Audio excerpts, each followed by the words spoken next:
فرحان جب گھر داخل ہوا تو اس نے اپنی امی کو لان میں بیٹھے ہوئے دیکھا تو وہ ان کے پاس ہی آ گیا۔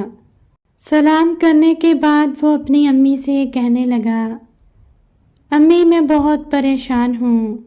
میں جب آج پارک گیا تو وہاں ایک آدمی تھا جو لوگوں کو ان کی قسمت کا حال بتا رہا تھا۔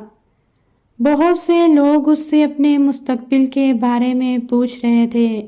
میں بھی اس آدمی کے پاس گیا اور پوچھا، بڑے صاحب میرے مستقبل میں کیا ہے؟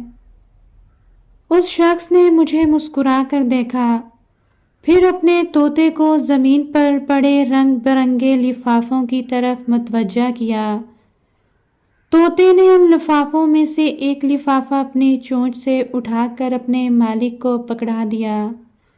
اس شخص نے لفافہ کھولا اور مجھے کہا، لڑکے تمہارے آنے والے دن اچھے معلوم نہیں ہوتے۔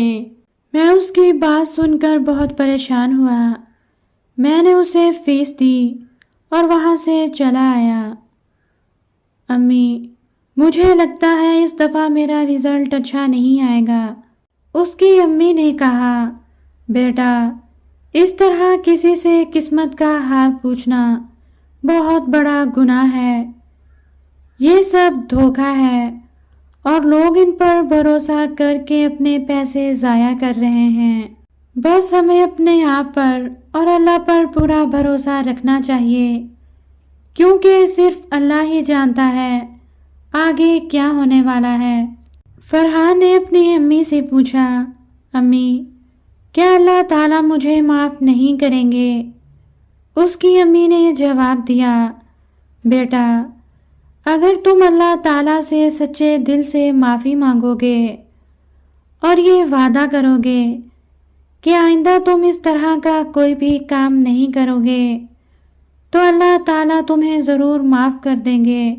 تمہیں پریشان ہونے کی کوئی ضرورت نہیں، مجھے اللہ پر بھروسہ ہے، تمہارا رزلٹ پہلے سے بھی اچھا آئے گا۔ کچھ دنوں کے بعد فرحان کا رزلٹ آیا اور اس کے نمبر پہلے سے بھی بڑھ کر آئے تھے اور اس نے اپنی جماعت میں دوسری پوزیشن حاصل کی تھی۔ اس نے اپنی امی سے کہا، امی اب مجھے یقین آ گیا، طوطے کا پرچی اٹھانا اور اس شخص کا یہ بتانا آگے کیا ہوگا سراسر فراڈ تھا۔ واقعی یہ سچ ہے، اللہ کے سوا کسی کو معلوم نہیں آگے کیا ہونے والا ہے۔